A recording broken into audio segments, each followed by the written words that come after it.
Yeah, well, it was really a shock to a lot of us when it first got announced that the IOC was gonna possibly think about dropping wrestling from the Olympics, and it was really a shock to all of us. So when it finally came out, there was a lot of questions going around. Why us? And since Troy, you still with us, buddy? a strong community behind. Go ahead. Go ahead. Since it happened, we've really done a nice job of creating a strong community and backbone behind the Save Olympic Wrestling campaign, and we've done a nice job leading up to the first vote here in St. Petersburg in a couple weeks. From what I discovered in research, it was kind of a secret ballot just to pull a bunch of random sports. Do you feel that's right without announcing which ones would be on the chopping block, if you will? I think that's probably the case. I think it's a very political vote with the IOC, and I would imagine that FILA probably didn't rub a couple of hands the right way, in cooperating with the IOC, and so I think partially they're kind of reprimanding us for not playing the political game a little bit. But at the same time, it does hurt us by, being in this position today. So, I kind of think we got to blame ourselves in a sense, but at the same time, just not having the right people involved with the IOC and staying on top of things. As you've had a very, very decorated career, and now you're an assistant coach at a Big 12 school, Iowa State, which is known for their wrestling.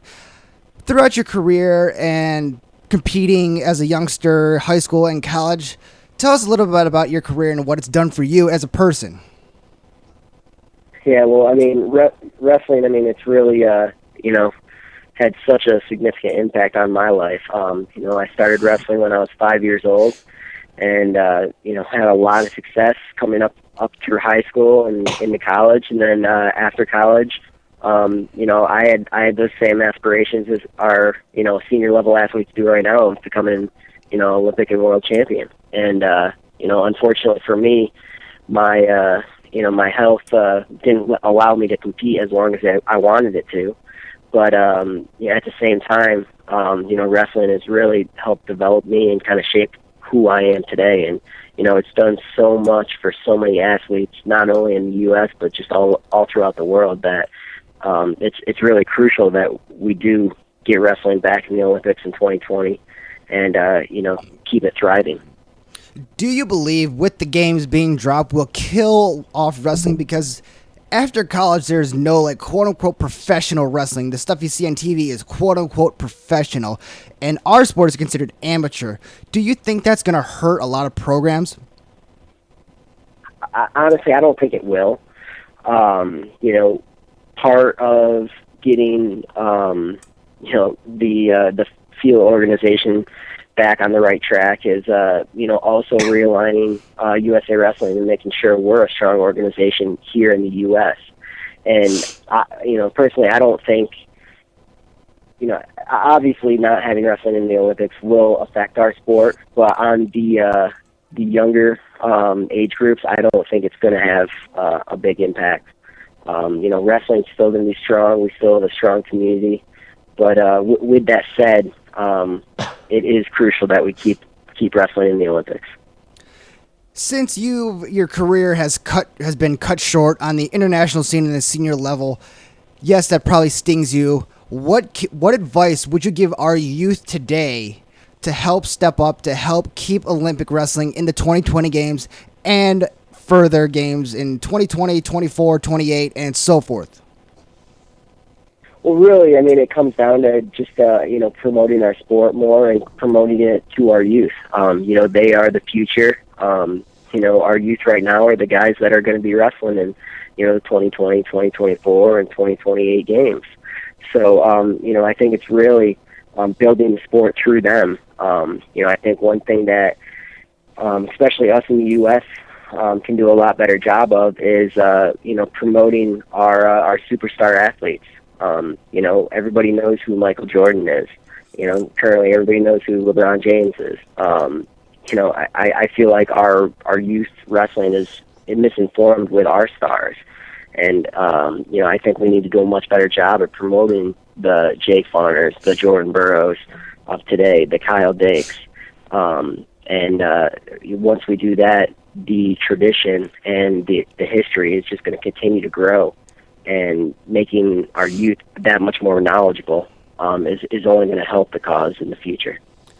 Also, Kale Shonin, UFC fighter, called Fila an idiocracy for he was blaming them for getting this taken away for all their actions behind the scenes. Expand on a personal view. What do you think about that, about Fila?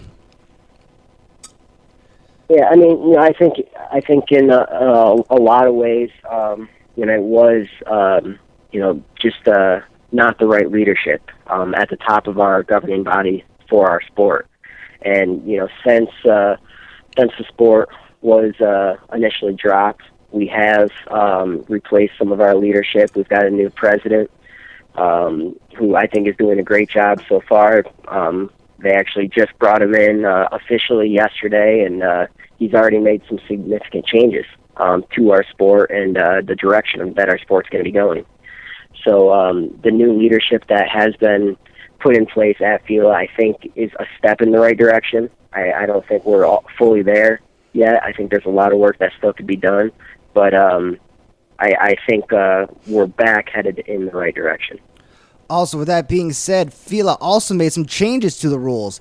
Do you also think that's another step in the right direction, revamping how other previous years of Olympics, going back to some of those older style rules that have worked in the past, that it's just not coming down to one takedown, or it's going to get people fired up to wrestle more and wrestle harder? Do you believe or have a vision that the rules are coming back to the way they should be? Absolutely. The new rules, they promote a lot more action, a lot more scoring, and I think they make it a lot easier to watch as a spectator sport. A couple of the downfall, disappointments with our sport, just in the public, are, sometimes that's boring because there's not enough action, and then that it's too hard to follow. And understanding the rules and how the scoring works.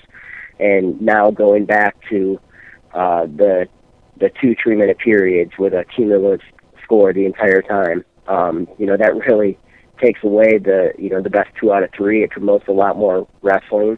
They've added the passivity call back into the sport, which I think is going to, again, promote a lot more action. And ultimately, you're rewarding the offensive wrestler.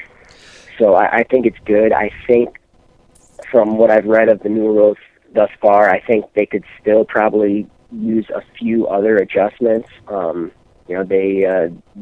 passivity rule, they're basically ruling it where there's going to basically be a shot clock. If you're called for passivity, you have to score within 30 seconds or the other guy is awarded a point. And again, I think you're getting a little too complex in a situation like that. But for the most part, I think we are headed in the right direction, and it's only going to promote more action and more simplicity for the fans. Yeah, because when I was growing up watching, back when you and I were both back in high school, back when you and I were in high school, you were an all-star, and at the junior nationals in Fargo, North Dakota, you were pinning and tech falling means a mercy rule, and that was exciting to watch back when you and I had 2 3-minute periods, and that was just amazing to see. And I can't agree with you more that it's going to create more action. And I just hope it's going to lead us. Yeah, just going, it does, simulate those rules from, I think they changed the rule, I think it was 2005, I want to say. But, a couple of Olympics before then, it was the 2 3-minute periods. And that's another rule that, you just mentioned that they did bring back is the tech fall rule. If you score, if you're ahead by 10 or more points, then the match is over. And I think it does promote a lot more action. I think you're going to see guys, like Jordan Burroughs, like David Taylor going out and putting a lot of points on the board, and it's just going to make it more and more exciting for fans. And ultimately, that's really what it comes down to for our sport, is just getting fans in the stands. With that being said, to add on, with more points being scored, creating more action, that should get more publicity. Absolutely. With a couple of the new governing bodies that they've put in place, not only internationally but within the U.S., we are trying to build the sport and make it more spectator friendly, and just building on more of a entertainment atmosphere. And so hopefully we see more of that starting here with the World Team Trials in June. We have Troy Nickerson, assistant coach to Iowa State University under Kevin Jackson, who is building a great program out there. We're going to do a pretty cool giveaway here. We have a question. There were 6 Olympic gold medalists to come out of Iowa State thus far. If you can email me at dj@radionova-casablanca.com, who were these 6 gold medalists, you'll win a great prize tonight. Troy, is there anything else you'd like to add? Just to everybody out there listening, continue the fight, continue to spread the word. Wrestling is not dead. We're well on track to getting the sport back in the 2020 games. We feel very confident that it's going to happen, and we just need everybody's support out there.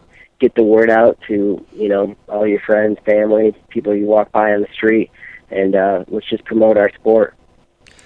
If you do have a Twitter, follow Troy Nickerson at Troy Nickerson. And he is one of those guys who likes to interact with all his fans out there. Be greatly appreciated. Again, the question is, there has been 6 Olympic gold medalists to come out of the Iowa State University Cyclone program. Email me all 6 and you'll win a great prize. Troy, thanks for making an appearance on Radio Nova 106.7 FM. Thanks for having me.